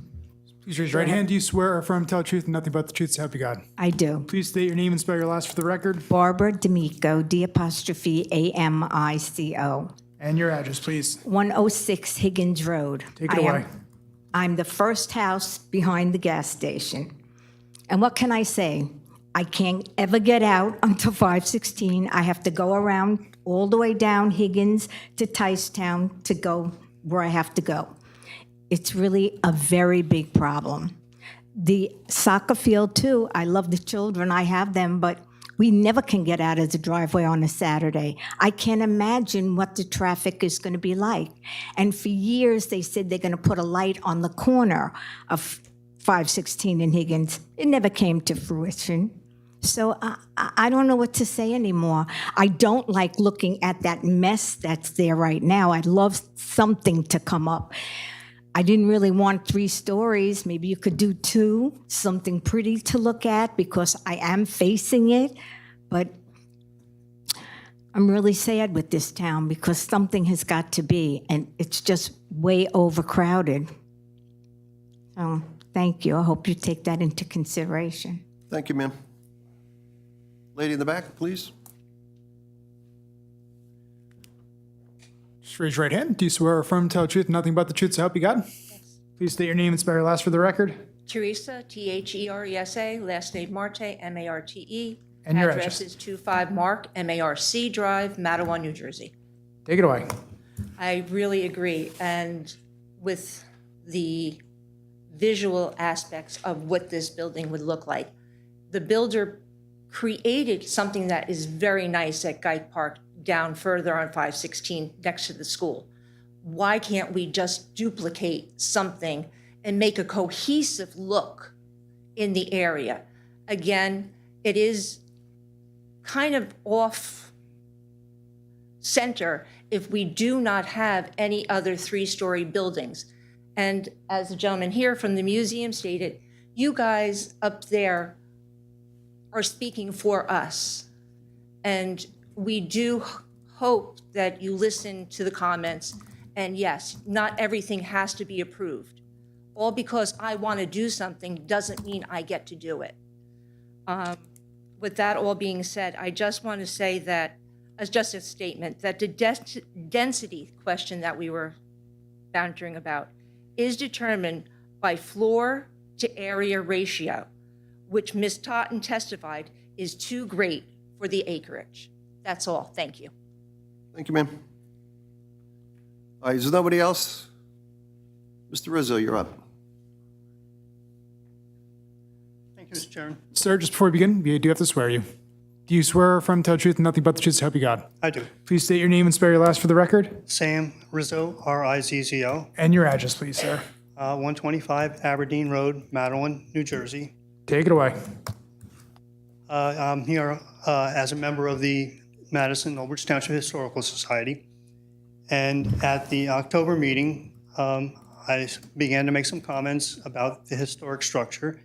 I was asked by your board attorney, Mr. Varga, to present my comments in a letter. I did that. I don't believe that letter would be admissible if I wasn't here to answer any questions, to make sure the board members have seen the letter, and to answer any questions that they might have on the letter. My purpose isn't necessarily with this building because the building is gone, but my purpose is to make sure that in the future, we have a lot of other buildings in town that meet this same Chair, if we could stick criteria. to this application, I would appreciate it. I'll give him a little leeway, Mr. Clauser. Go ahead. Okay. Yeah, I think that there should be some leeway because we couldn't talk about that building that was knocked down because it was knocked down before the application. So what I'm trying to do is to make sure that this doesn't happen again. Simple. Anyway, so I put down in the letter the references that supported my position that I believe the town does have a right to protect buildings in the town that are historic to the town. They don't have to be on the National Register.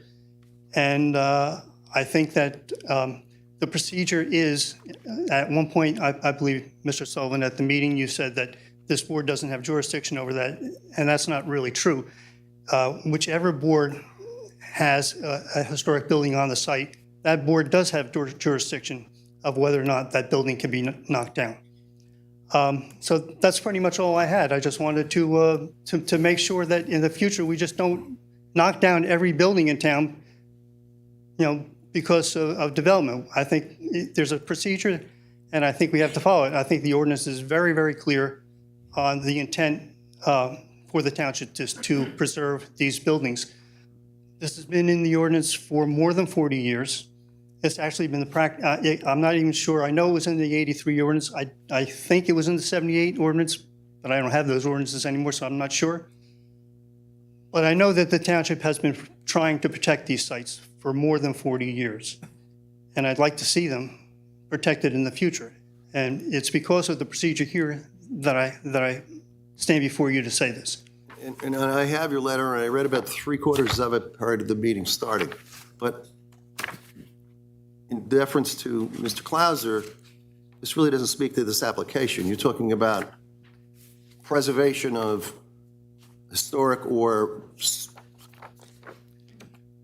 sites that may be historic but weren't recognized as. And I don't know, my recollection of you talking back last year was that they didn't have the right to do that, and it got into an argument over they should not have taken that building down. Certainly, we didn't have control over that, and that was what I was probably referring to. So I'm assuming it was not rebuilt, so it's gone. Your memo, or your letter, I should say, reads well, probably to the council, but certainly we don't have that jurisdiction to be able to control that. You're a member of the Historical Society, right? Yes. You probably have far more than this board holds in authority. And No, the Historic Commission has well, authority to the board, not the Historical Society. Okay, whichever it may be, you would probably have more power than this board with reference to that. But that is not what we're doing here tonight. Mr. Chairman, it would have been if it had gone through the proper procedure and had that building been before the board before it was knocked down. Otherwise, if the board takes that position, then every historic building in town can be knocked down first before they come before the board for an application. That's not the intent of the ordinance. I'll defer to the lawyers on this, but this board doesn't have that control. Correct. And you know that. Correct. The significant distinction is this building was never previously formally recognized. So it didn't gain any protections like a historical building would get if it is formally recognized through the proper proceedings. This was a standalone building that the applicant was within its right to demolish in accordance with a construction or demolitions permit. I understand the concern of historic buildings. They should be preserved. But in this circumstance, this building was not properly preserved and recorded as historic, so there was no obligation on the applicant to do anything. And this board does not have jurisdiction now to go back in time and force them to do anything. I don't expect the board to go back in time. However, what I presented to you was all of the passages in the municipal land use law, the state DEP, who controls historic buildings, the township's ordinance, and Cox, I don't remember the formal name for it, to show you that, yes, the town does have a right to preserve these buildings. The town has a right under the state law. The town has a right under the DEP, who has the jurisdiction to oversee these buildings, and it has the right to zone, and it has zoned by putting these sections in the land development ordinance. When you read the land development ordinance, there are several passages, and I put them in the memo or in the letter. There are several passages, and when they're read together, it's pretty clear that the township's intent is to preserve these buildings. It's not that they can be destroyed first and then come to the board and say, well, we don't have a historic building on the site. There is a procedure, and I believe it should be followed. I understand it's too late on this one, but I think that procedure needs to be followed and it needs to be recognized in the future. Understood. And I agree with your premise, but again, this is not the forum. We can't do anything about that. You know that, Mr. Rizzo. You can't do anything about the building that's knocked down now, but it No should one have been came and done. asked us to knock a building down, if they could. No one came before this board and asked us. They should have come before the board as part of the application. I don't know the legality of that, Mr. Rizzo, That's honestly. what I tried to present to you Okay. under the state. Well, I appreciate your commentary, and I appreciate you authoring the letter. And I'm not here to talk about the application of pro or con or anything else. I'm I only here understand. to talk about the future of the rest of the historic buildings in the town. But I would ask you, Mr. Varga, to look in the town center ordinance and review what you spoke to before about the density. The density can be and should be calculable.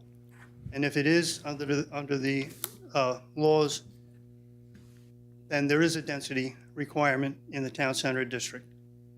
I'll double check that. Thank you. Thank you, Mr. Rizzo. Council will be his best. Thank you, Yeah, just a, Mr. Clauser, yes, for just a allowing that. Yeah, a couple of comments before Just hold on. Anybody else wants to be heard? Thank you, Mr. Chair.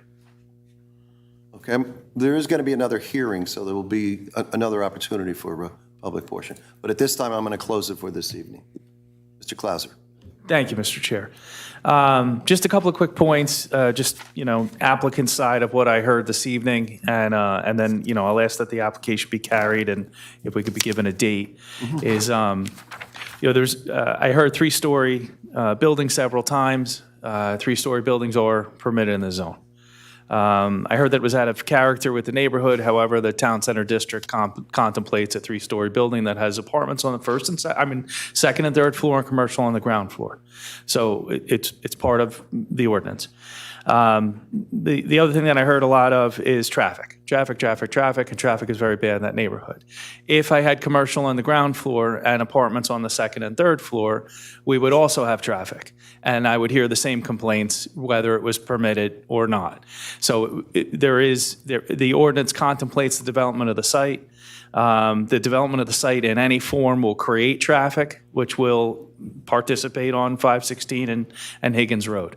So just from the applicant's perspective, hearing those things, I just want to give my 2 cents. Now, it's for the board to weigh the floor area ratio variance, to weigh the footprint of the building and all of those things. But if the site is developed, traffic will be put on the road in any instance, and it will be a three-story building, and it'll look a lot like what it looks like there. But you'll hear more intelligent testimony with regard to that from our planner. I want the public to know that I very much do appreciate their comments. We do listen to them. That was part of the reason that we moved the building further back. But it's a property owner that has a right to develop his property. So, Mr. Chair, I'm not asking the board to take a vote. Obviously, we still have another witness, so I would ask if you could give me a date, please, and carry the application without the requirement of further notice or publication. Thank you, Mr. Clausen. Do we have a date? August 6th? August 6th? Yes. Oh, no. Bad? Too close? No, I'm luckily going to be in Ireland. August 20th? Yeah, okay, so the same night. Okay, 8:20. Is that okay? Yes, yeah. For those here in the courtroom that have a concern with this matter, it will be on the agenda for August 20th, okay? August 20th meeting of the zoning board.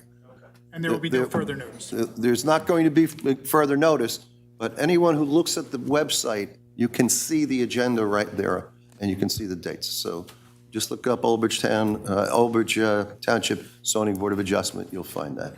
There will be another witness that's going to testify at the next hearing, at least one, I guess. So there will be other opportunities for public portion. But for this evening, this matter is going to be closed now. We'll reconvene on this matter on 8/20/26. No further notice. Thank you, Mr. Clauser. Thank you for your witnesses and your professionals. And folks, thank you all for being patient. No further business to bring before the board at this time. I don't think there's anyone here in the courtroom wishes to be heard on any other matters, so. Mr. Varga, anything from you? Nothing from me, Mr. Chairman.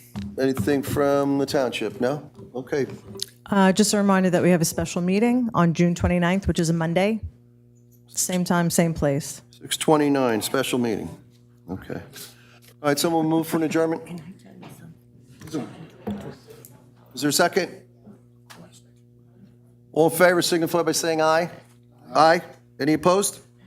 Board stands adjourned.